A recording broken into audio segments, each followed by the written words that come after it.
Hello everyone, welcome to ज्ञान light. आज हम डिस्कस करने वाले हैं हमारा next chapter that is the living organisms and their surrounding.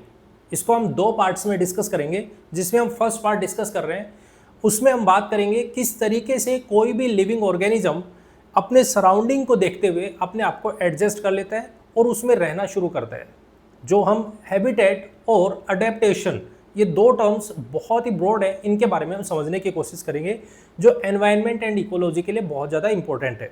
ठीक है, तो ध्यान से देखिएगा, ध्यान से समझिएगा, बहुत इंपॉर्टेंट वीडियो है।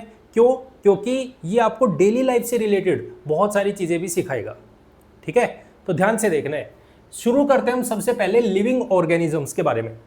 हमारे पास ये जो टर्म लिखी हुई है, the living organisms and their surrounding, हम पहले इन टर्म्स को समझते हैं। लिविंग ऑर्गेनिज्म क्या होते हैं, ठीक है, वो हम अच्छे से डिटेल में और आगे पढ़ेंगे, लेकिन अभी फिलहाल के लिए हमारे सामने जो टर्म आई है जिसको हमें समझना जरूरी है, क्योंकि यहाँ से हमें कुछ कंक्लूजन्स निकालने हैं। ठीक है, चलिए सबसे पहले अगर यदि मैं बात करूँ लिविंग ऑर्गेनिज्म, जैसे मैं एक छोटा सा एग्जाम्पल लेता हूँ और उसके थ्रू इसको समझने की कोशिश करेंगे। जैसे मान लीजिए ये कोई ए है, ये बच्चा है, ठीक है, ये कह रहा है शाम को स्कूल से आने के बाद भी अब कह रहा है कि मुझे खेलने जाना है, बाहर जा रहा हूँ मैं। ठीक है, तो ये बाहर निकला खेलने के लिए।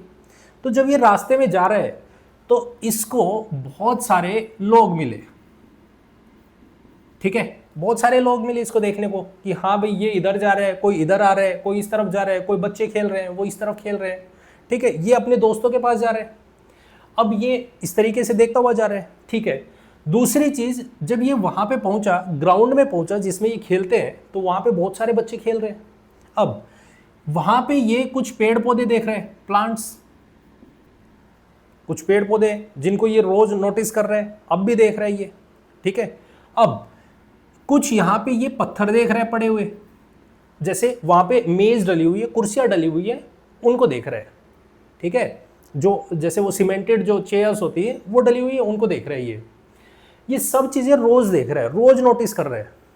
ठीक है, पिछले 1 साल से ये लगातार इस ग्राउंड में आ रहे हैं और यहाँ पे ये ऑब्जर्व कर रहे हैं। अब अचानक खेलते खेलते और ये ठोकर खा के गिर गया। अचानक इसको पैर में, जब ये वो सामने जो चेयर लगी हुई थी उस पर टकराया और ये गिर गया, तो इसको चोट लगी। तो फिर ये सोच रहा है कि यार, दिमाग चलाना शुरू करता है अब ये कि यार ये चेयर इतना टाइम हो गया मैं यहीं पे देख रहा हूँ, इस तरीके से ही देख रहा हूँ। ठीक है, ना ये बड़ी हो रही है ना ये छोटी हो रही है, ये जितनी है उतनी है, जहां है उतनी है। मैं आदमी देख रहा हूं, ये चल के एक जगह से दूसरी जगह जा रहा है, कोई इधर जा रहा है, कोई इधर जा रहा है। पेड़ देख रहा हूं, वो भी एक जगह पे खड़े है। पेड़ देखा इसने, इसने आदमी देखे। अब पहले इनका डिफरेंस समझते हैं। इन तीनों में इसको एक चीज नजर आई, लोगों में, पीपल। जो इसने लोग देखे वो लोग ऐसे हैं जो मूव कर रहे हैं, मतलब एक जगह से दूसरी जगह चल के जा रहे हैं। कोई इधर जा रहा है, कोई इधर जा रहा है, कोई इधर आ रहा है, कोई कुछ कह रहा है, कुछ बोल रहे हैं। तो इसने ये सब नोटिस किया। इसने कहा ये लोग अलग है। दूसरी तरफ इसने कहा प्लांट्स और स्टोन, ये दोनों के दोनों ऐसी चीजें हैं जो जहां पे मैं देख रहा हूं, इतना टाइम हो गया मेरे को, 1 साल हो गया यहाँ पे आते हुए, मैं इनको यही देख रहा हूँ। प्लांट्स भी वही खड़े हैं, स्टोन्स भी वही है। जो ये हमारे पास में मैंने जो चेयर देखी जिससे मैं टकराया हूँ, वो इतने टाइम से यहीं पड़ी हुई है। प्लांट देख रहा हूँ, वो भी इतने टाइम से यहीं खड़ा हुआ है। अब इन दोनों में क्या फर्क है? प्लांट ग्रो कर गया, ये बड़ा हो रहा है। पहले ये छोटा था, जब मैं पहले आता था ग्राउंड में तो ये छोटा सा था, अब देखो 1 साल में इतना बड़ा हो गया। लेकिन अगर यदि मैं इस चेयर को देख रहा हूँ जो ये पत्थर की है, ये जितनी थी उतनी है, इसमें ना कोई ग्रोथ है, कोई ग्रोथ है नहीं, इसमें कोई मोमेंट है नहीं, कुछ नहीं है, कुछ भी नहीं है। तो इसका मतलब ये कह रहे हैं ये चीज़ों में क्या फ़र्क है, ऐसा क्या है ये चीज़ें। तो यहाँ से जब ये घर पे आके पापा से डिस्कस करता है, तो फिर इसके फादर इसको 2 टर्म्स कहते हैं कि देखो बेटा, 2 चीज़ें हैं ये, अगर मैं इनको क्लासिफाई करूँ तो ऐसी चीज़ें जिनमें ग्रोथ हो रही है, मोमेंट हो रहा है, ऐसी चीज़ें जिंदा है, उनमें जिंदगी है, लाइफ है। तो ऐसी चीज़ों को हम 2 तरीके से क्लासिफिकेशन करते हैं, एक दैट इज लिविंग और दूसरा नॉन लिविंग। एक चीज ऐसी है जिसमें जीवन है, जिसमें लाइफ है, तो बोला कि कौन सी है लिविंग, जिसमें ग्रोथ हो रही है, जिसमें मोमेंट हो रहा है, उनको, जैसे ह्यूमंस, जैसे अगर यदि मैं बात करूं प्लांट्स, एनिमल्स, ये सारे क्या है, लिविंग है, सारे लिविंग है। तो फिर जो नॉन लिविंग, मतलब जिसमें ना मोमेंट हो रहा है, ना चल के जा रहे हैं, ना इधर घूम रहे हैं, ना उधर घूम रहे हैं, ना वो बड़े हो रहे हैं, वो जितने उतने ही है, उनको कहते हैं हमारे पास नॉन लिविंग। जैसे स्टोन, जैसे सनलाइट। अब ध्यान से समझना, ये बहुत इंपॉर्टेंट चीज है। सनलाइट, वाटर, एयर, ये सब क्या है, आग, जो भी है, इस तरीके से सारे के सारे नॉन लिविंग थिंग्स है, इनमें लाइफ नहीं है। समझ आ गया? तो ऐसी चीजों को अगर यदि हम साइंस में बोलें तो इनके लिए हम वर्ड यूज करेंगे बायोटिक। ध्यान से समझना इस चीज को, क्योंकि ये जो टर्म आपको बताई जा रही है बहुत इंपॉर्टेंट है, दैट इज बायोटिक। इनको हम पूरी तरीके से अगर साइंस में उतार दें तो इनको बोलेंगे ऐसे लिविंग ऑर्गेनिजम्स को हम क्या कहते हैं, बायोटिक कंपोनेंट्स। दो तरीके के कंपोनेंट्स, एक बायोटिक और दूसरा एबायोटिक। एबायोटिक, ठीक है। नॉन लिविंग थिंग्स होंगी उनको हम एबायोटिक टर्म कहते हैं, एबायोटिक। और अगर जिनको जो लिविंग ऑर्गेनिजम्स होते हैं उनको बायोटिक कहते हैं। अब इन दोनों बातों को समझना, किसी भी लिविंग ऑर्गेनिज्म को ग्रो करने के लिए नॉन लिविंग की जरूरत पड़ती है। अगर हमें पानी नहीं मिला, ध्यान से समझो, अगर यदि ह्यूमन को पानी नहीं मिला, अगर प्लांट को पानी नहीं मिला, अगर एनिमल को पानी नहीं मिला, तो क्या वो सरवाइव कर पाएगा? नहीं कर पाएगा। मतलब ऐसा नहीं है कि नॉन लिविंग थिंग, अब जैसे मान लो मेरे को पानी की जरूरत ही नहीं है, ऐसा हो ही नहीं सकता। एक living organism non living organism पे, नॉन लिविंग ऑर्गेनिज्म में कौन सा, एबायोटिक कंपोनेंट्स। जो एबायोटिक कंपोनेंट्स है, बायोटिक कंपोनेंट्स, एबायोटिक कंपोनेंट्स एक दूसरे पे डिपेंड करते हैं। अगर यदि कोई भी बायोटिक कंपोनेंट को एग्जिस्ट करना है, सर्वाइव करना है, तो उसके लिए उसको एबायोटिक कंपोनेंट्स पे डिपेंड करना पड़ेगा, उसके साथ ही चलना पड़ेगा। अगर सनलाइट नहीं हुआ तो प्लांट्स ग्रो नहीं कर पाएंगे, उनमें ग्रोथ नहीं होगी। अगर यदि पानी नहीं हुआ तो एनिमल्स, प्लांट्स एग्जिस्ट नहीं कर पाएंगे, वो उनका सर्वाइवल पॉसिबल नहीं है। अगर एयर नहीं है तो इसका मतलब एयर नहीं है तो हम सांस नहीं ले पाएंगे, तो हम वहाँ सर्वाइव नहीं कर पाएंगे। इसका मतलब एक चीज़ हमारे दिमाग में आ रही है। अब अगला पॉइंट ध्यान से सुनना। अब अगला पॉइंट जो हमारा दिमाग में आ रहा है वो ये कि फिर लाइफ पॉसिबल कहाँ है, लाइफ पॉसिबल कहाँ है। क्वेश्चन तो यही आ रहा है ना अब कि लाइफ पॉसिबल कहाँ है। हम जो लिविंग थिंग्स हैं वो नॉन लिविंग पे डिपेंडेंट है, बिल्कुल है। अगर ये नहीं हुआ तो एग्जिस्टेंस नहीं है। इसका मतलब ये आ रहा है कि एग्जिस्टेंस किस तरीके से हो रहा है, किस तरीके से, कहाँ पे लाइफ पॉसिबल है। तो लाइफ पॉसिबल होने के लिए तीन चीज़ें चाहिए जो कि सराउंडिंग बनाती है, जिसमें रहा जाता है। क्या? पहला लैंड, लैंड, ठीक है। लैंड पे पानी होगा, वाटर।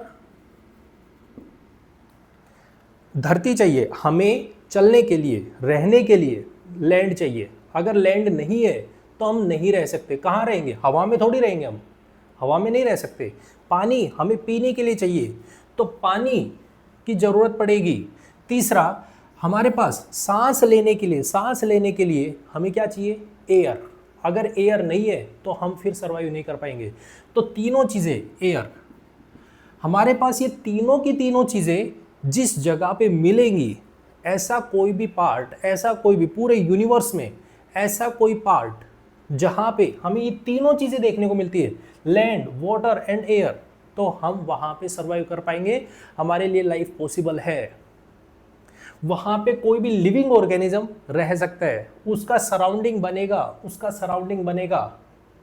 तो इस चैप्टर का जो कंक्लूजन है, जो ये चैप्टर कहना चाह रहा है कि कोई भी लिविंग ऑर्गेनिज्म अपना सराउंडिंग किस तरीके से बना रहा है, किस तरीके से रह रहा है, वो कैसे बनेगा, कैसे डिसाइड होगा। तो वो वहाँ डिसाइड होगा जहाँ पे उसको लैंड मिलेगी, जहाँ पे उसको वाटर मिलेगा, जहाँ पे उसको पानी मिलेगा, एयर मिलेगी। तीनों चीज़ों का जहाँ कॉम्बिनेशन होगा, तो वो तीनों चीज़ों का कॉम्बिनेशन क्या है? वो कॉम्बिनेशन यहाँ है, ये वाला पार्ट,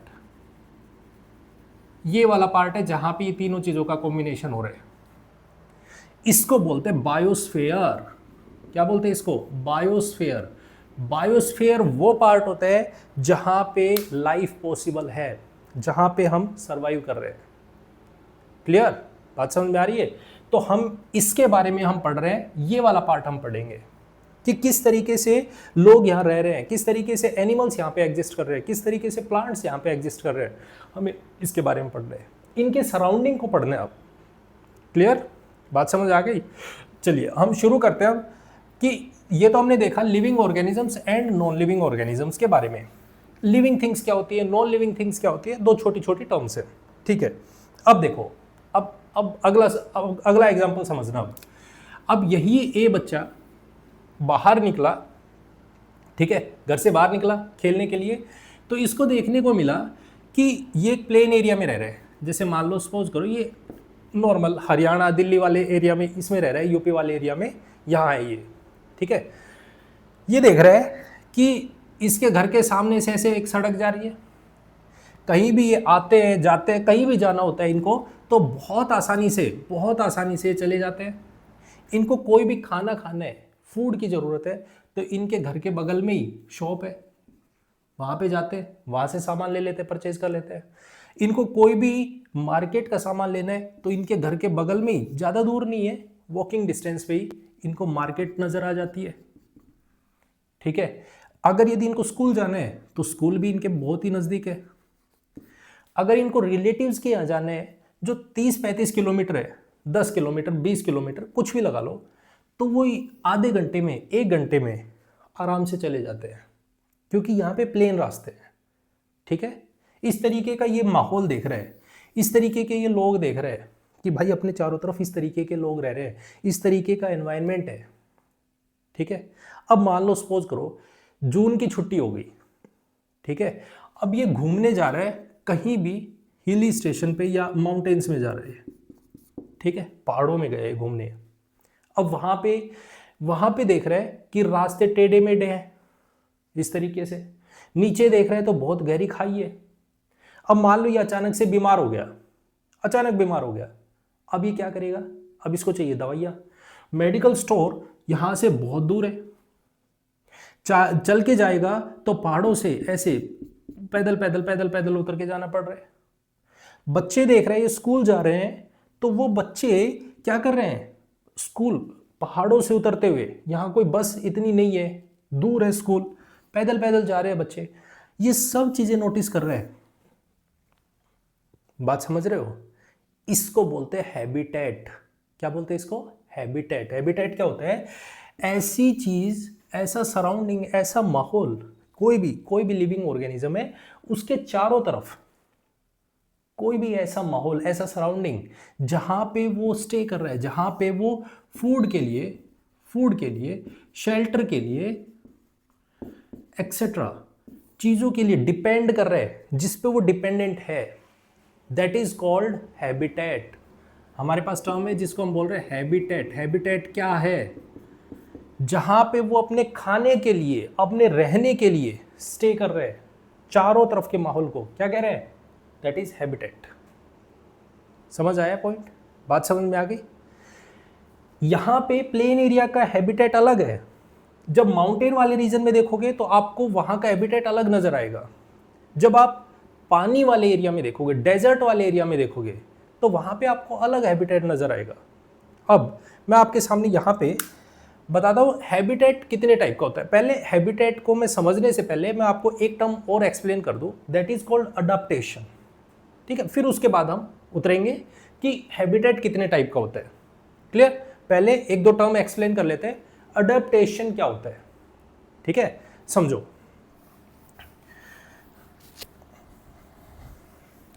देखिए,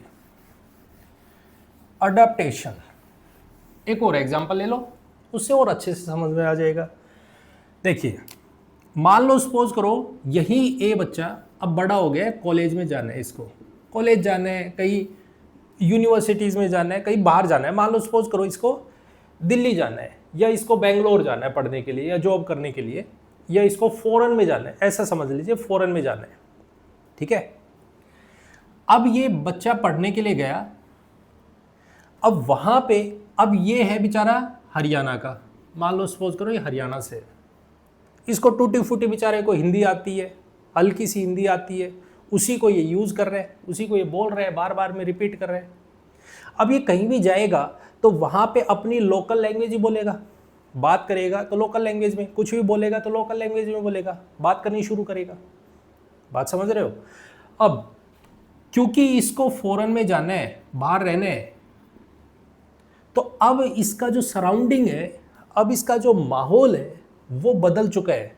पहले ये माहौल में रहता था दूसरे में, पहले ये माहौल में रहता था यहाँ पे इस वाले में, जहाँ पे हिंदी बोली जाती थी, हरियाणवी लैंग्वेज बोली जाती थी। अब इसको जाना पड़ रहा है बाहर, तो इसका माहौल चेंज हो गया और इंग्लिश में आना है। क्या ये एक दिन में बदल जाएगा? क्या इसका पूरा माहौल एक दिन में चेंज हो जाएगा? नहीं, बिल्कुल नहीं होगा। क्यों? क्योंकि इसको बदलने में टाइम लगेगा, काफ़ी टाइम लगेगा, और धीरे धीरे साल भर, एक साल इसको इंग्लिश बोलने में, वहाँ के माहौल को समझने में, वहाँ के माहौल में रुकने के लिए इसको टाइम लगेगा। फिर ये धीरे धीरे उन चीज़ों को क्या करेगा, अपने अंदर समाने लगेगा कि हाँ यार, अब मुझे रहना ही यहाँ है, मुझे जब करना ही यहाँ काम है, तो मैं अब धीरे धीरे यहाँ पे सर्वाइव करने की सोचूं। तो अडेप्ट करना, ये वहाँ की चीज़ों को सीखना शुरू करता है कि चलो मुझे अब इसी माहौल में रहना है, अब इसी माहौल को सीखना है। तो फिर ये धीरे धीरे इंग्लिश बोलना शुरू करेगा, फिर ये धीरे धीरे टूटी इंग्लिश बोलेगा, फिर ये फ्लुएंट में आ जाएगा। अब जब ये वापस आएगा ना, तो ये माहौल इसके लिए अलग होगा। बात समझ में आई? This is called adaptation.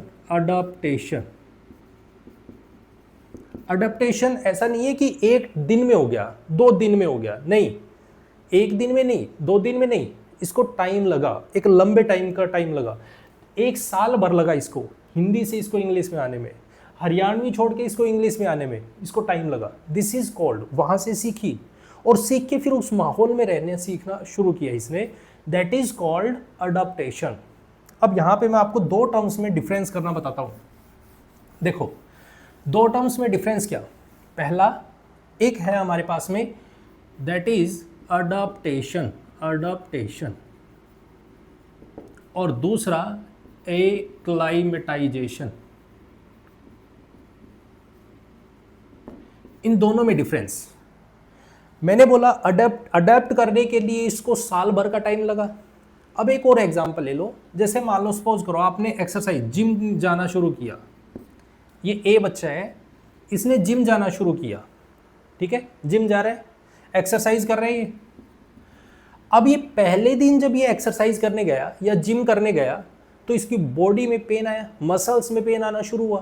तो एक दिन पेन आया, 2 दिन पेन आएगा, तीसरे दिन ये उस चीज़ को क्या कर जाएगा, ओवरकम कर जाएगा। मतलब ये कह रहा है उस चीज़ को इसने अडेप्ट किया, लेकिन थोड़े टाइम में वहाँ पे उसको सर्वाइव करने को मिल गया। ऐसा नहीं है कि अब ये दर्द हमेशा के लिए रहेगा या इसको साल भर रहेगा, 2 साल तक रहेगा, नहीं, 2 दिन 3 दिन इसकी मसल्स में पेन होगा, उसके बाद ये नॉर्मल हो जाएगा। ठीक है, जैसे आप मान लो अपने रिलेटिव्स के यहाँ जाते हो, 1 दिन 2 दिन के लिए आप जब जाते हो, जिस दिन जाते हो तो उस दिन वहाँ पे नींद नहीं आती है। आपका रूम अगर कोई कह दे कि आपका रूम आज एक दिन के लिए हमें दे दो, आप दूसरे रूम में सो जाओ, तो आपको क्या होगा, 1 दिन के लिए आपको नींद कम आएगी, नहीं आएगी। लेकिन आपको 2 दिन 3 दिन के लिए रुकना पड़ जाए तो अगले दिन आपको नींद आएगी बहुत अच्छी। दिस इज कॉल्ड एक्लाइमेटाइजेशन, जो कि अडेप्टेशन का ही पार्ट है, लेकिन ये शॉर्ट टर्म है, शॉर्ट टर्म, थोड़े टाइम में ही आप उसको चेंज कर पाओ। This is called acclimatization. और आप जिसको एक लंबे टाइम में अडेप्ट कर रहे हो, long term, that is called adaptation. बात क्लियर हो गई?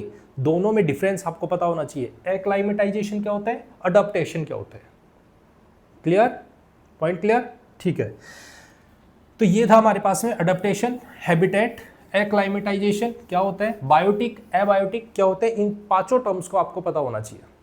अब हम बात करते हैं यहाँ पे कुछ हैबिटेट्स के टाइप। हैबिटेट्स हमने समझ लिया, अब टाइप्स ऑफ हैबिटेट्स। अब देखो, मैंने बोला आपसे कि लाइफ पॉसिबल कहाँ है। लाइफ पॉसिबल के लिए तीन चीज़ें चाहिए, लैंड चाहिए, वाटर चाहिए और एयर चाहिए। लैंड चाहिए, वाटर चाहिए और एयर चाहिए। अब एक बात सोचो, धरती पे हम चल सकते हैं, धरती पे हम रुक सकते हैं, कहीं भी बैठ सकते हैं, अपना घर बना सकते हैं, सब चीज़ें होती है।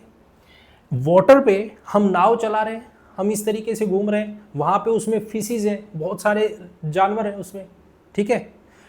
एयर है, यहाँ पे आपको छोटे छोटे पार्टिकल्स दिखेंगे, लेकिन एट लास्ट जो इंसेक्ट्स हैं वो वापस आके कहाँ बैठते हैं, धरती पे। चाहिए हमें तीनों चीज़ें, लेकिन हैबिटेट बनेगा कहाँ पे, या तो पानी पे या फिर लैंड पे, ठीक है। गैसेज है वो एटमॉस्फेयर में है, वो नॉन लिविंग थिंग्स है, ठीक है। फाइनली हमें क्या चाहिए, लैंड और वाटर, जो लिविंग थिंग्स यूज करेंगे, जिससे वो वहां पे अपना घर बनाएंगे। तो उसके लिए हमारे पास दो तरीके के हैबिटेट्स के बारे में होती है बातें। पहला लैंड, जिसको हम बोलते हैं टेरेस्ट्रियल हैबिटेट। क्या बोलते हैं इसको, टेरेस्ट्रियल हैबिटेट, जो लैंड का यूज करते हैं, धरती पे है। और दूसरा that is called water, this is called aquatic habitat. जैसे टेरेस्ट्रियल में एग्जांपल देखो, जैसे डेजर्ट्स, इनके बारे में हम अलग अलग स्टडी करेंगे। डेजर्ट्स में हैबिटेट अलग होगा, जैसे माउंटेन्स में हैबिटेट अलग होगा, ठीक है। ग्रासलैंड्स, फॉरेस्ट, इन सब में ये क्या है, लैंड का यूज कर रहे हैं। आपको डेजर्ट्स में गए, जैसे आप राजस्थान के बारे में सोचो, जहाँ पे मिट्टी है, बहुत ज़्यादा मिट्टी है, आप उसके बारे में सोचिए। आप माउंटेन्स में शिमला मनाली जा रहे हो, आप वहाँ पे उस रीजन के बारे में सोचो कि वहाँ पे किस तरीके का हैबिटेट होगा, किस तरीके से लोग रह रहे हैं, ठीक है।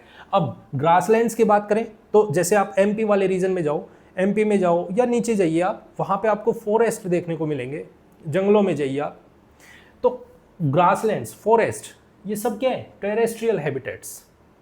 ऐसे ही हमारे पास एक्वेटिक हैबिटेट्स की बात करें, आप गोवा वाले रीजन में जाओ, गोवा चले गए तो वहाँ आप देख रहे हो कि सामने समंदर है, ठीक है। तो हमारे पास ओशन, जैसे रिवर्स, नदियाँ देख रहे हो आप, कोई भी लेक्स देख रहे हो आप, देख रहे हो पॉन्ड्स, स्वैम्प्स एक्सेट्रा, ये सब क्या है, इनमें जो भी स्पीसीज या जो भी ऑर्गेनिजम्स इनमें रह रहे हैं, that are called aquatic habitats. Clear. हम इनके बारे में अब स्टडी करेंगे, इनके बारे में अब एक एक पढ़ेंगे, एग्जाम्पल्स के साथ में समझेंगे, ठीक है, कि किस तरीके से प्लांट सर्वाइव कर रहे हैं वहाँ पे, किस तरीके से एनिमल्स सर्वाइव कर रहे हैं वहाँ पे, इनके बारे में हम अब डिटेल में समझेंगे। यहाँ तक पॉइंट क्लियर हो गया, ठीक है। अब समझते हैं, सबसे पहले हम एग्जाम्पल लेते हैं डेजर्ट्स का। पहला हैबिटेट हम देखते हैं कि डेजर्ट्स में किस तरीके से सर्वाइव कर रहे हैं। तो बात करते हैं एनिमल्स एंड प्लांट्स, ठीक है। सबसे पहला डेजर्ट, दोनों चीज़ें बात करेंगे, एनिमल्स एंड प्लांट्स। देखो एनिमल्स में मैं एक एग्जांपल लेता हूं, मैंने कहा कैमल। पहले तो आपके दिमाग में एक चीज आनी चाहिए कि डेजर्ट्स के बारे में सोचते ही आपको क्या चीज नजर आती है। आप राजस्थान के बारे में सोचो कि आप राजस्थान के डेजर्ट वाले एरिया में हो, थार डेजर्ट में हो आप, वहाँ पे आपको क्या चीज़ नज़र आ रही है। तो आप कहोगे वहाँ डेजर्ट्स में तो हमें मिट्टी नज़र आ रही है, सॉइल। दूसरा वहाँ पे गर्मी नज़र आ रही है, हीट, बहुत ज़्यादा टेम्परेचर है वहाँ पे, गर्म बहुत है। वहाँ पे पानी नहीं है, वाटर स्कार्सिटी है, ठीक है, पानी की कमी है, डेफिशिएंसी है, हमें पानी दिख ही नहीं रहा वहाँ पे। कुछ ऐसी टर्म्स आपको नज़र आएंगी, दूर तक देखने को आपको पानी नहीं मिलेगा, दूर दूर तक आपको घर नज़र नहीं आएंगे, ठीक है। मिट्टी नज़र आ रही है, कोई पेड़ पौधे खड़े हैं, बिल्कुल खड़े हैं वहाँ पे, लेकिन कुछ पेड़ पौधे खड़े हैं, थोड़े बहुत हैं। वहाँ पे ऊंट देखने को मिल रहे हैं।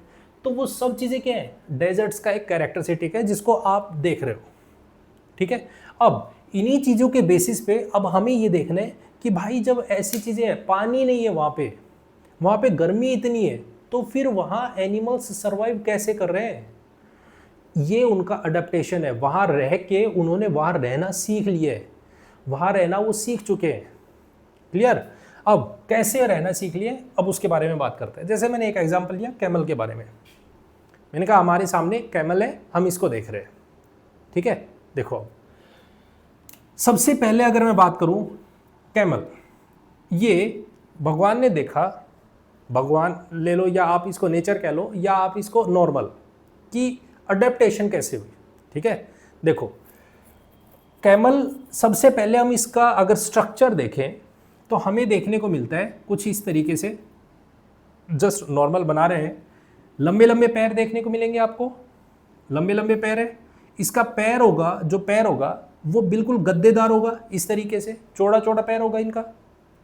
ये सब क्या कर रहे हैं, इनको हीट से बचा रहे हैं कि आपको मिट्टी में चलने हैं, मिट्टी में चलने हैं, गर्म मिट्टी में चलना है, तो ताकि आपके पैर ना जले, तो आपको सरफेस एरिया ज़्यादा दे दिया जिससे आप मिट्टी में बहुत आराम से चल सको।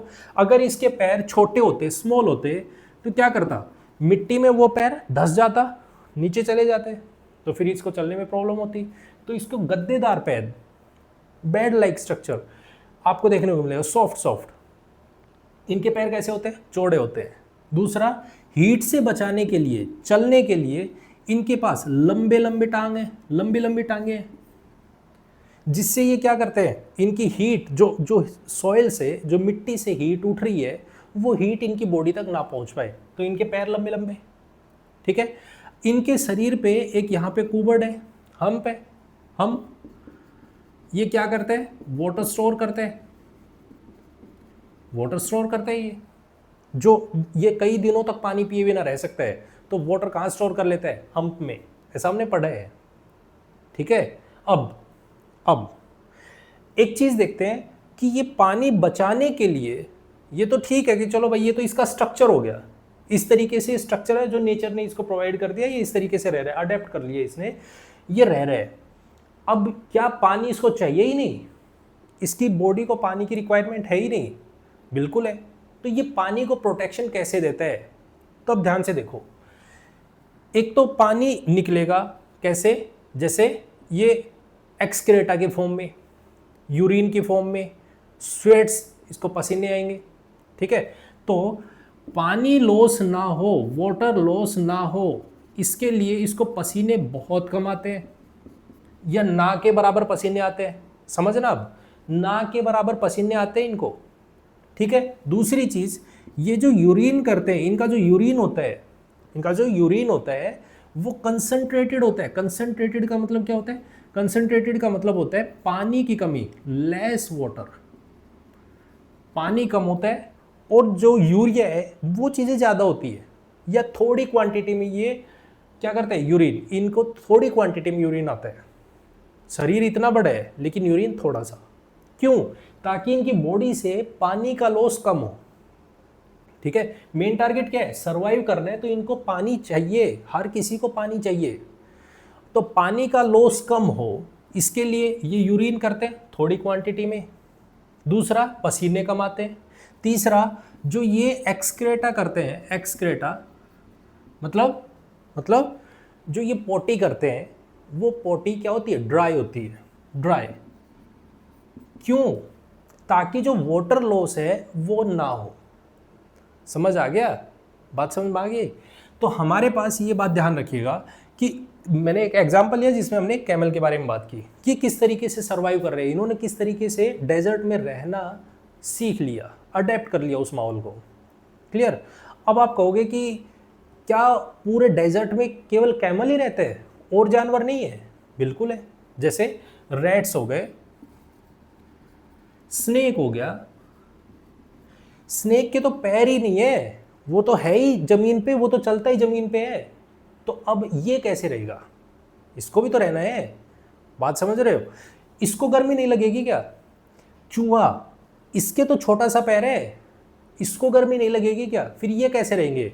तो ऐसे केसेस में ये ऐसे जानवर हैं जिनको पानी की बहुत कम ज़रूरत होती है, बहुत कम, ना के बराबर पानी की ज़रूरत होती है, ठीक है। दूसरी चीज़, ये वहाँ पे क्या करते हैं, बहुत नीचे गहराई में ये बर्रो बना लेते हैं, होल्स बना लेते हैं, बिल बना लेते हैं, बिल, ठीक है। और ये नीचे रहते हैं जमीन के नीचे, जिससे दिन के टाइम में, क्योंकि दिन में डे टाइम में जो मिट्टी है वो बहुत ज़्यादा गर्म होती है और रात को ये ठंडा हो जाता है मौसम, रात को मिट्टी ठंडी हो जाती है और दिन में गर्म हो जाती है। तो दिन के टाइम में तो ये रहते हैं होल में, नीचे बर्रों में, और नाइट टाइम में ये बाहर आ जाते हैं, ठीक है। तो ध्यान रखना है, इस तरीके से सर्वाइव करते हैं कि डे टाइम में जो भी करना है वो सारा का सारा नीचे, अपना फूड वगैरह जो भी करना है वो नीचे, और रात को टहलने के लिए बाहर आते हैं। तो इन्होंने सर्वाइव करना इस तरीके से, अडेप्टेशन इन डेजर्ट एरिया सीख लिया। क्लियर, पॉइंट क्लियर, ठीक है। ये एनिमल्स के बारे में है। अब बात करते हैं हम कुछ प्लांट्स के बारे में कि प्लांट्स क्या करते हैं फिर। ठीक है, आपने कह दिया कि चलो एनिमल्स तो घूम लिए, चल रहे हैं, प्लांट्स क्या करेंगे। प्लांट्स के सामने भी सेम कंडीशन है कि भाई आपको पानी बचाना है। मेन चीज़ ये, डेजर्ट वाले एरिया में आपको पानी प्रोटेक्शन चाहिए, और वो कैसे भी करो, ठीक है। देखो, अब मैं बात करूं अगर प्लांट्स के बारे में, तो प्लांट के बारे में आपने एक चीज़ पढ़ी, इस तरीके से स्टेम है, नीचे हमारे पास जड़ देखने को मिलती है, रूट्स, और इधर आप देखोगे तो लीव्स देखने को मिलते हैं इस तरीके से, ठीक है, ठीक है। तीन चीज़ें मेन। अब देखो, समझना, ध्यान से समझना। सबसे पहले मैं रूट्स की बात करता हूँ। जब आप नॉर्मल एरियाज़ में देखते हो, नॉर्मल एरियाज़ में, तो हमारे पास क्या होता है कि जड़ सॉइल से क्या लेती है, मिनरल्स लेती है एंड वाटर लेती है। ये हम चीज़ें पढ़ चुके हैं, पीछे पढ़ चुके हैं, ठीक है। यहाँ भी कोई भी प्लांट होगा तो जड़ होगी, जो रूट होगी, वो पानी के लिए जाएगी, पानी लेने के लिए जाएगी, पानी ढूंढेगी कि पानी मिल जाए, पानी मिल जाए। तो ये रूट्स पहली बात तो बहुत नीचे तक चली जाती है, पानी को ढूंढते ढूंढते ढूंढते ढूंढते वाटर को नीचे तक ले गए, ठीक है, कि भाई पानी को ढूंढना है, क्योंकि इनको चाहिए पानी, पानी नहीं होगा तो ग्रोथ नहीं होगी। तो ये वाटर को सर्चिंग में इनकी रूट्स बहुत डीप होती है, ठीक है। बहुत अच्छी बात है, पहला पॉइंट क्लियर हो गया। अब सेकंड पॉइंट पे चलते हैं। देखो, अब ध्यान से समझना। आपने एक चीज़ देखी होगी, पापा बहुत मेहनत करके लाते हैं, बहुत मेहनत से पैसे कमा के लाए, और फिर बच्चे ऐसे हैं कि जो कह रहे हैं कि बस मैं उड़ा दूंगा। वो घर आते ही, लाओ मेरे को 5,000, मेरे को ये लेके आना है, मेरे को वो शॉपिंग करनी है, वो शॉपिंग करनी है, और पापा बड़ी मुश्किल से कमा के लाते हैं। अब ये सिचुएशन यहाँ पौधों के लिए हो रही है, प्लांट्स के साथ में सेम सिचुएशन हो रही है। रूट्स नीचे से, धरती के नीचे से पानी को ढूंढ के अपने आप को गहराई में लेके जा रही है, और ऊपर प्लांट के ऊपर स्टेम्स, और स्टेम्स से जुड़े हुए ये जो पत्ते हैं, ये कह रहे हैं कि हमें पसीने की फॉर्म में एज ए ट्रांसपिरेशन हम पानी को बाहर निकाल देंगे। समझना, अब कहानी को समझना, बहुत इंपॉर्टेंट पॉइंट। ये जो पूरा कंक्लूजन है, जिससे आपको समझ आएगा कि क्या चल रहा है प्लांट्स में। रूट्स हैं वो डीप गई ताकि पानी को ढूंढ पाए, और पानी इनको मिला जिससे ये प्लांट की ग्रोथ कर पाए। अब ये पानी पत्तों के पास पहुंचा, और पत्ते कह रहे हैं हमें ट्रांसपीरेशन करने हैं, क्योंकि हम पीछे पढ़ चुके हैं ट्रांसपीरेशन क्या होता है, पीछे पढ़ चुके हैं हम। अब ट्रांसपीरेशन का मतलब क्या हुआ, पानी को बाहर निकालना, और मेन काम क्या है, पानी बचाना है।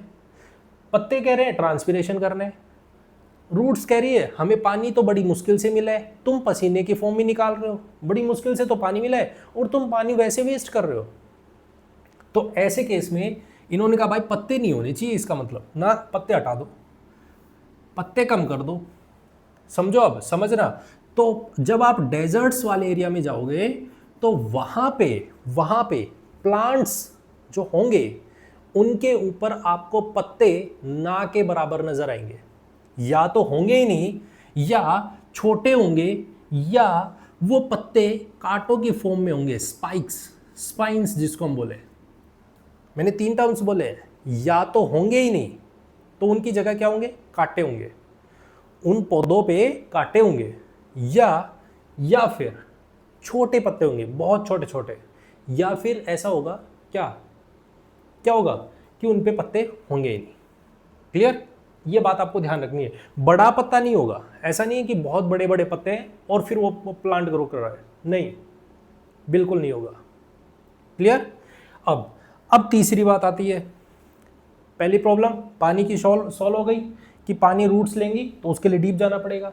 दूसरी चीज़ पत्ते, वो प्रॉब्लम क्रिएट कर रहे थे कि भाई हम ट्रांसपिरेशन करेंगे, बोले नहीं, ट्रांसपिरेशन आप नहीं कर सकते हो, ट्रांसपिरेशन करोगे तो जो वाटर आया है वो भी चला जाएगा।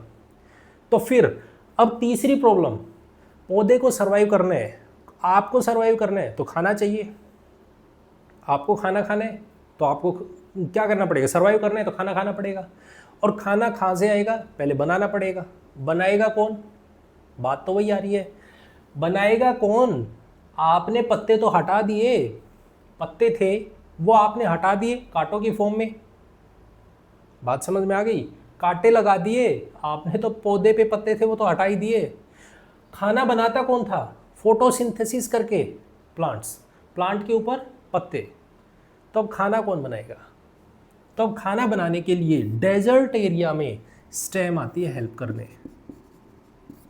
आपसे क्वेश्चन पूछ लिया जाएगा कि क्या स्टेम्स कभी भी फोटोसिंथेसिस कर सकती है, क्या, बिल्कुल कर सकती है।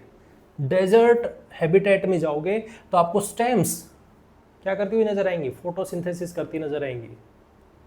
क्लियर। तो ये बात आपको ध्यान रखनी है कि डेजर्ट हैबिटेशन किस तरीके से हो रहा है, प्लांट्स कैसे हैबिटेट को सर्वाइव कर पा रहे हैं, यहाँ रह रहे हैं, तो इनकी डीप रूट होंगी, पहली चीज़। दूसरी चीज़, इसके सरफेस पे आपको स्पाइक्स नजर आएंगे, स्पाइन्स नजर आएंगे, छोटे लीव्स होंगे, अगर होंगे तो छोटे लीव्स होंगे या फिर छोटे छोटे स्पाइक्स होंगे।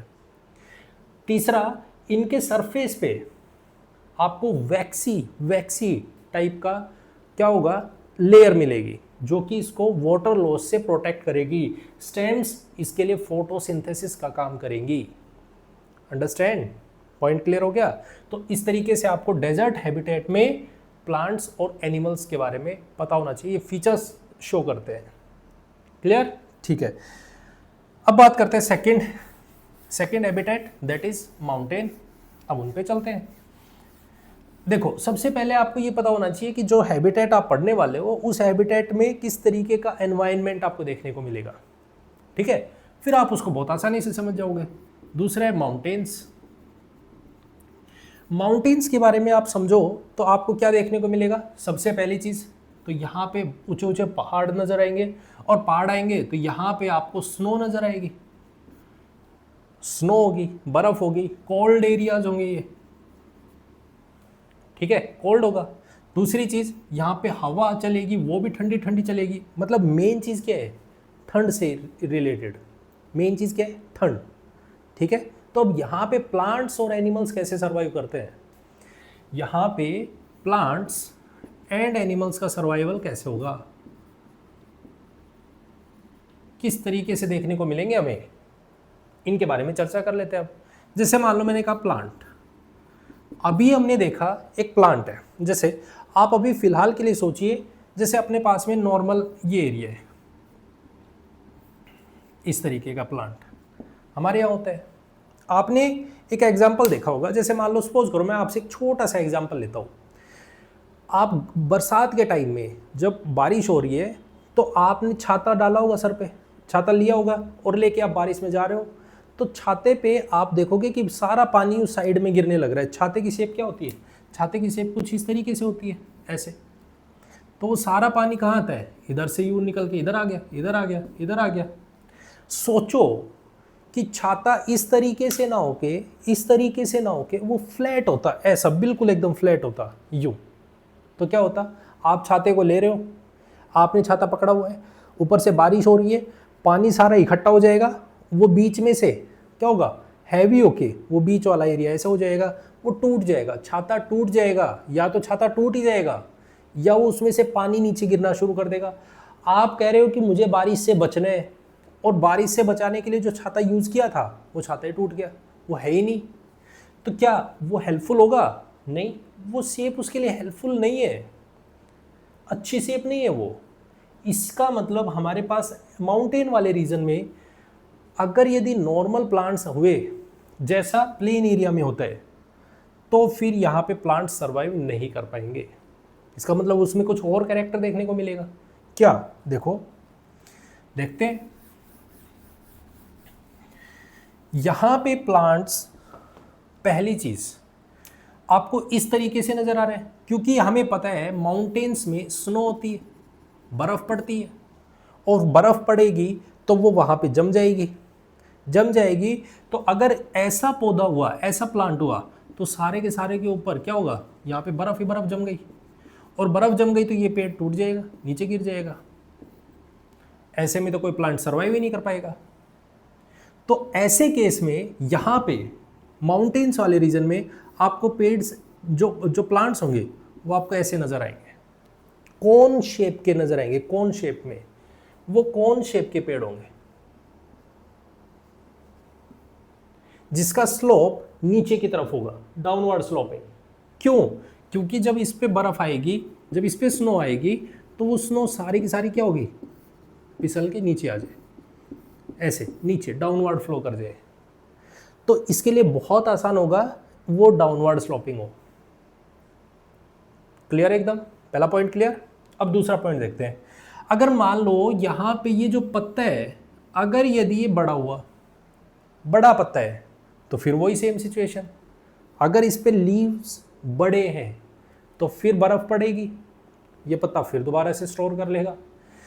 पौधे ने अपनी जान बचाई कि मैं ऐसा कौन शेप बन जाता हूँ, लेकिन इसके पत्ते बड़े बड़े हो गए, तो फिर वो पत्तों में उलझने लग गई, और जब वो उलझेगी तो फिर दोबारा से प्लांट के लिए खतरा, तो फिर दोबारा से प्लांट टूट सकता है।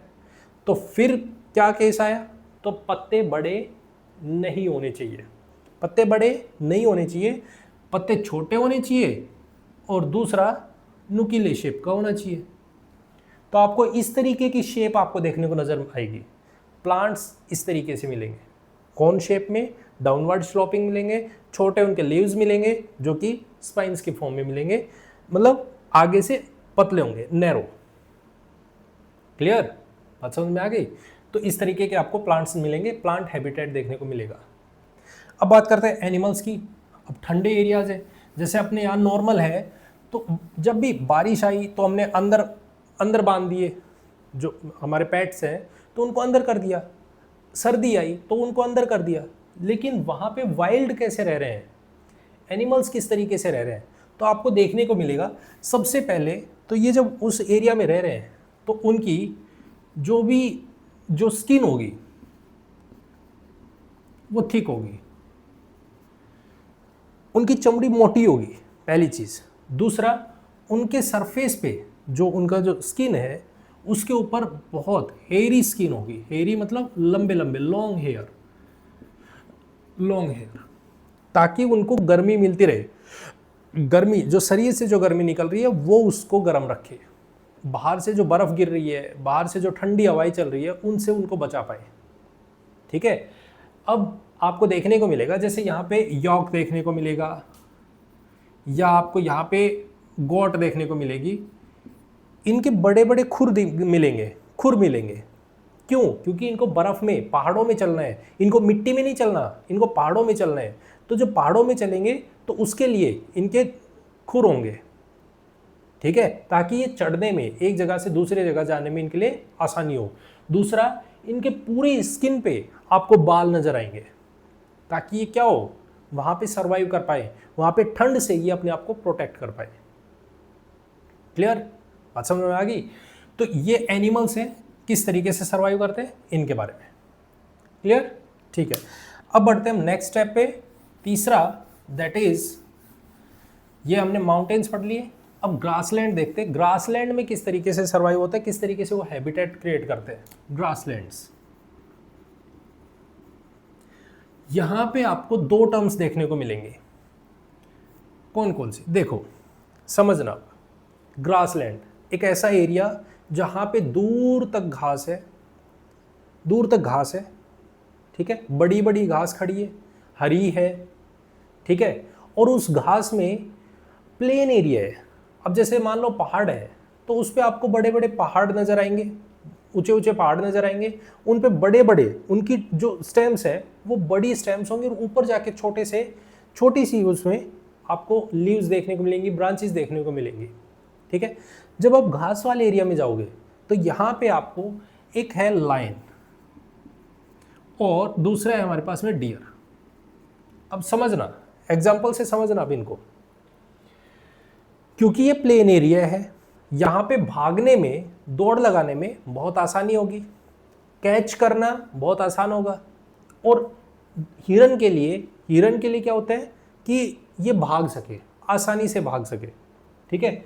तो भागने के लिए इसको पूरा बड़ा एरिया चाहिए। दूसरी चीज़ लायन, इसको भी भूख लगी है तो इसको खाने के लिए डियर चाहिए, इसको खाने के लिए डियर चाहिए। ये क्या है, ये हमारे पास, ये ट्राई करेगा इसको खाने की, ठीक है। तो dear that is called prey, PREY, जिसको खाया जाएगा। और जो खाने वाला होगा, जो शिकारी होगा, दैट इज कॉल्ड प्रीडेटर। आपको दो टर्म समझनी है। प्रीडेटर दैट इज लायन, जो शिकार करेगा। डियर जो शिकार होगा, दैट आर कॉल्ड प्रे। आपको दो टर्म्स पता होना चाहिए, प्रीडेटर क्या होते हैं, प्रे क्या होते हैं। समझेंगे इनके बारे में, पहले मीनिंग समझिएगा। प्रीडेटर शिकार करने वाला, प्रे शिकार, ठीक है। इसको खाएगा कौन, लायन। जब हम फूड चेन पढ़ेंगे ना तो हम इनके बारे में और अच्छे से समझेंगे, ठीक है। अब समझना, ध्यान से समझना। लायन ग्रासलैंड में, घास बड़ी बड़ी है, ठीक है। इनमें लायन बैठा है छुप के, लायन छुप के बैठा है, ठीक है।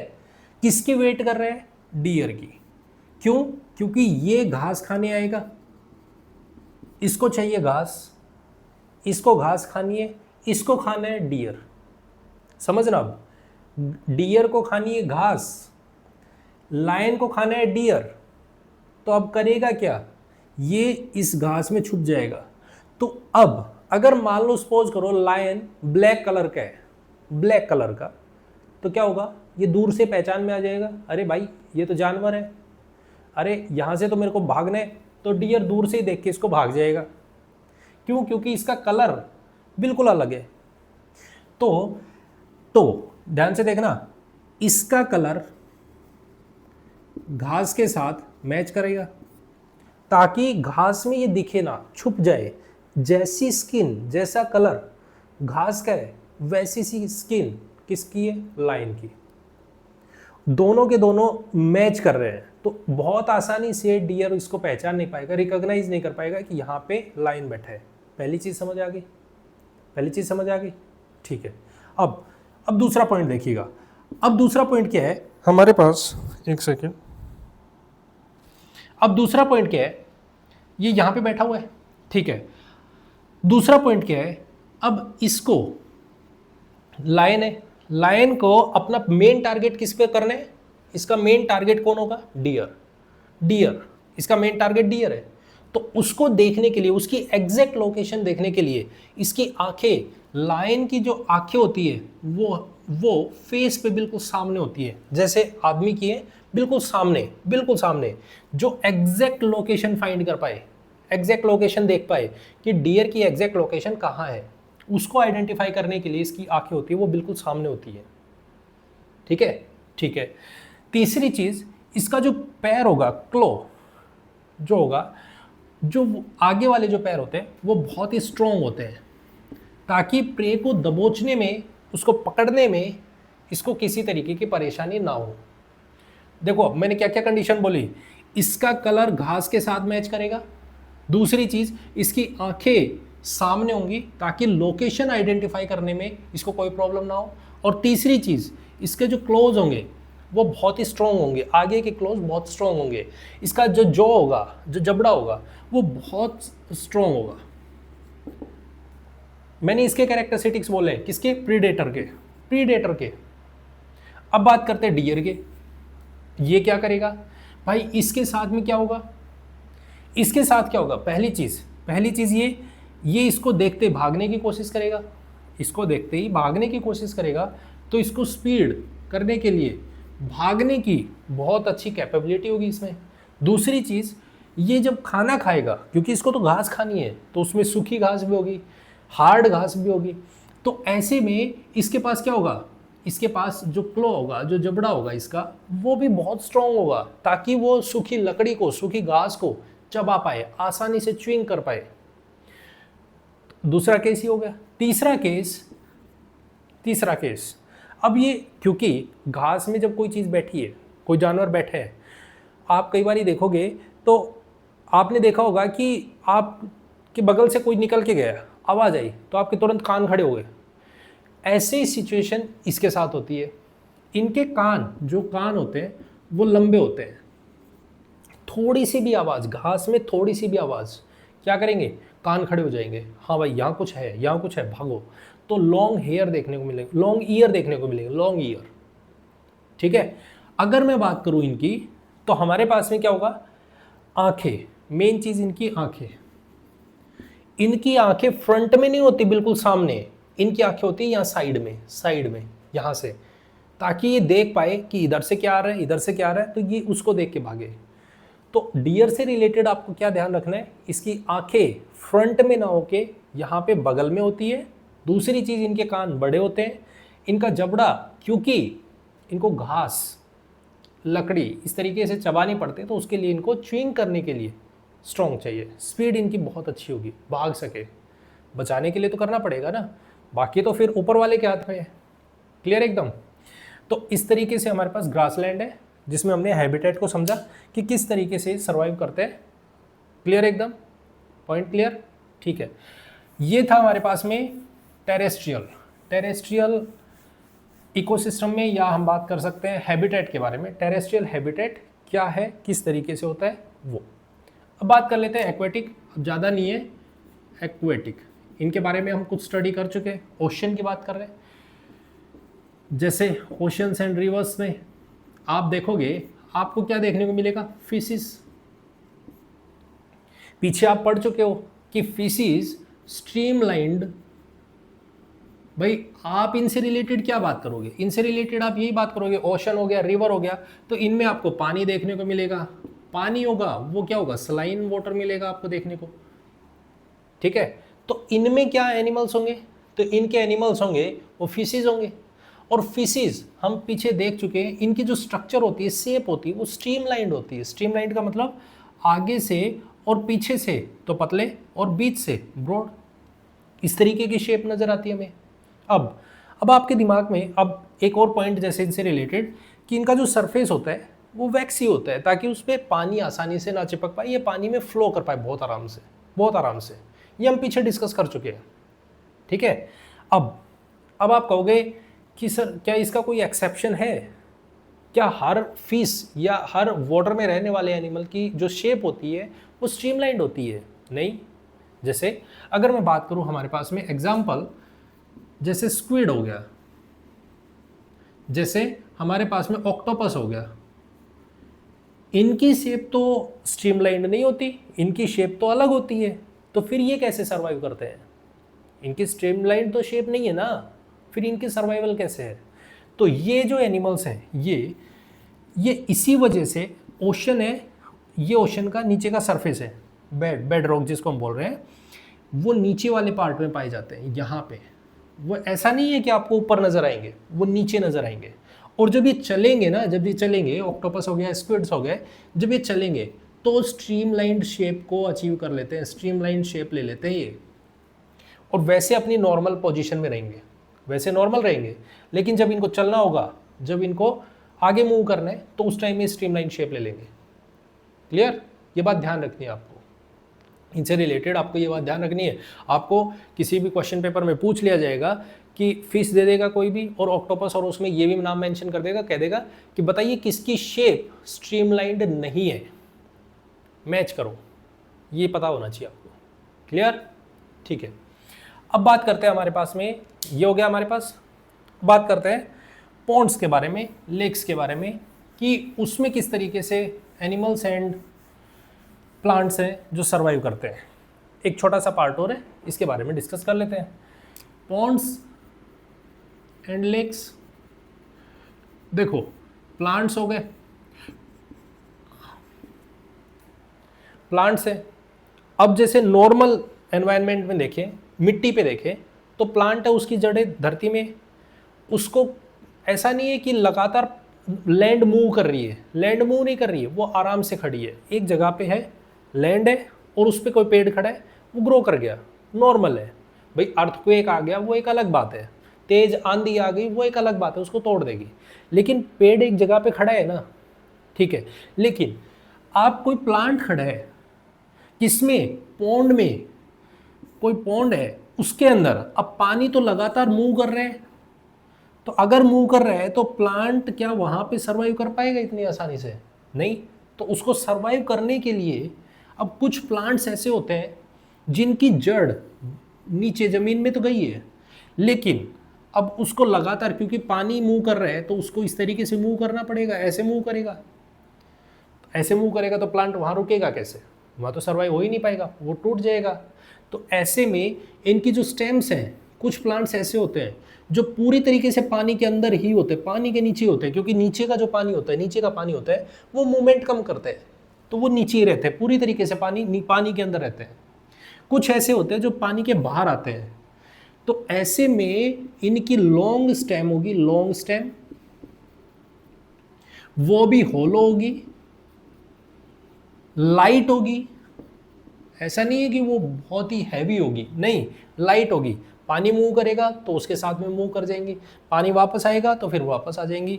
इनके जो लीव्स होंगे, फ्लावर्स होंगे, वो कहाँ करेंगे? पानी के ऊपर फ्लोट करेंगे, पानी के ऊपर फ्लोट करते रहेंगे, इस तरीके से, इस तरीके से। ये कैरेक्टरिस्टिक्स आपको पता होने चाहिए। कुछ जो अंदर है वो तो अंदर है ही, कुछ जो बाहर आएंगे तो उनकी स्टेम्स लंबी होंगी, जड़ नीचे है, स्टेम्स लंबी होंगी। अब स्टेम्स लंबी होंगी तो क्योंकि पानी मूव करेगा, तो उसके लिए, पानी मूव करने के लिए अगर यदि वो हैवी हुई या वो पूरी बाउंडेड हुई, भरी हुई तो वो फिर वो टूट जाएंगी, सर्वाइव नहीं हो पाएगा। लाइट होना चाहिए उनको, ठीक है, समझ आ गया? ऐसे ही अगर यदि मैं एनिमल्स की बात करूं तो एनिमल्स में हम फ्रॉग देखते हैं, फ्रॉग, फ्रॉग, मेंढक। मेंढक क्या करेगा? क्या होता है, बहुत देखा हुआ, टर टर टर टर करता है। उसका आप पैर देखना, वो दोनों जगह चल सकता है, वो लैंड पे भी और वो वाटर में भी, दोनों जगह सर्वाइव कर सकते हैं, लैंड में भी एंड वाटर में भी, ठीक है। अब इसका जो पैर होता है वो कैसा होता है? वेब शेप का, इस तरीके का। उसका पंजा ऐसा नहीं होता है कि ऐसे खुला है, नहीं, उसका वेब लाइक स्ट्रक्चर होती है उसकी, ताकि उसको कोई भी जब चलना हो किसी भी सरफेस पे तो उसमें चलने में उसको आसानी हो। दूसरा, उसकी जो पीछे की बैक लेग्स है, बैक लेग्स, वो बहुत स्ट्रॉन्ग होती है, स्ट्रॉन्ग होती है। उसको सामने जो शिकार है उसको पकड़ने में बहुत आसानी हो, तो वो इस तरीके के कैरेक्टरिस्टिक्स रखते हैं। क्लियर? तो ये चीज़ें आपको पता होनी चाहिए। ये था हमारे पास में फर्स्ट पार्ट, जिसमें मैंने बात की इकोसिस्टम से रिलेटेड, एनवायरनमेंट से रिलेटेड, हैबिटेट क्या होता है, हैबिटेट के बारे में समझा, पूरा डिटेल में हमने समझा। दूसरा, हमने समझा अडेप्टेशन क्या होता है। इन दोनों टर्म्स को बहुत अच्छे से एक्सप्लेन किया। क्लियर? आपको पूरी तरीके से समझ आ गया होगा। अगर फिर भी कोई डाउट है तो कमेंट बॉक्स में आप मेंशन कर सकते हो। अगले पार्ट में हम डिस्कस करेंगे कि लिविंग ऑर्गेनिजम्स किसको बोलते हैं, किन्हें कहते हैं, लिविंग ऑर्गेनिजम्स क्या होते हैं, ठीक है। उसमें हम उनके बारे में डिटेल स्टडी करेंगे, ठीक है। आई होप आपको ये लेक्चर पसंद आया है। अगर पसंद आया है तो इसे लाइक, कमेंट एंड शेयर जरूर करें, और चैनल को सब्सक्राइब नहीं किया तो प्लीज़ चैनल को सब्सक्राइब जरूर करें। Thank you very much and have a nice day. Bye bye, take care.